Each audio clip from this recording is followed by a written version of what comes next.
So, do you want to learn more about your partner? You don't have to go through their phone, their text messages, their emails. All you have to do is take a close look at how they sleep. New study says a person's sleeping position reveals a lot about their true personality. Researchers say there are 6 fundamental positions: fetal, urinary, log, soldier, starfish, and free fall. And joining us now is Janet Kennedy. She is a licensed clinical psychologist who created NYC Sleep Doctor, a comprehensive resource for sleep solutions. Great to have you with us. Good morning. Thanks for having me. Good morning. How'd you sleep last night? Which position did you sleep in? I'm a side sleeper, so Really? I go between, I guess, the fetal and the, not really the soldier, mostly fetal. And fetal is the most popular. Yeah, most people sleep on their sides, and you know, it certainly does say something about your personality, but it's also the healthiest sleep position because it preserves the back alignment so that you're less likely to wake up with aches and pains. I sleep in the fetal or fetus position. What does that say about me? What is it about my personality? Well, I mean, the study says that you might be sensitive and shy. You know.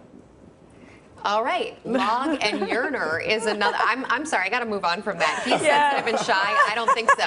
I know, I was thinking that myself. Sensitive maybe, shy no. Not so much, right? Log and urinary. Well, the urinary is more open. If you think about a person with their arms out, they're more open to what other people have to say. Yeah. A log is, you know, it's hard for me to imagine sleeping on my side with my arms at my side, but similar to other side sleepers. Next one is the soldier coming up. Somebody beside me That's how I sleeps like sleep. that. What does that say? The soldier. They say you're quiet and reserved. Again, I'm not so sure today of seeing you guys, but Yeah, quiet quite. and reserved with also with high standards, so that may apply. I also sleep like a starfish.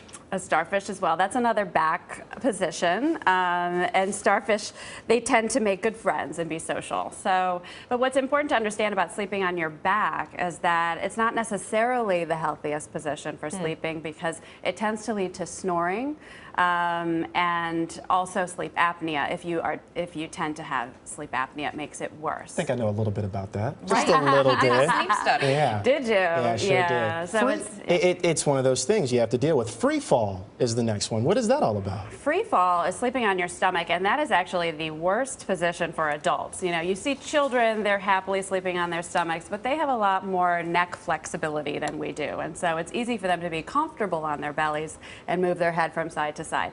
We tend to lose that flexibility as we get older, and so we have to kind of contort ourselves to be comfortable and breathe on our stomachs. And that can lead to a lot of pain in the neck and then often in the lower back as well. So how do they come up with these personality types based on your sleeping position, You which know, changes, by the way, throughout the night? Exactly, 11 to 13 times a night. So, you know, I do kind of wonder about the study and what sort of personality test he was giving. I wasn't able to find that in the methodology of the study. So as a scientist, I kind of wondered a little bit. But, you know, it's a jumping off point, and they can do more studies and see if this really holds out with It more just data. seems like a great way to use this information in an argument with your partner. Exactly. Exactly. You're brash because you sleep on your face. Yes. Janet Kennedy, thank you. Thank you. Appreciate it.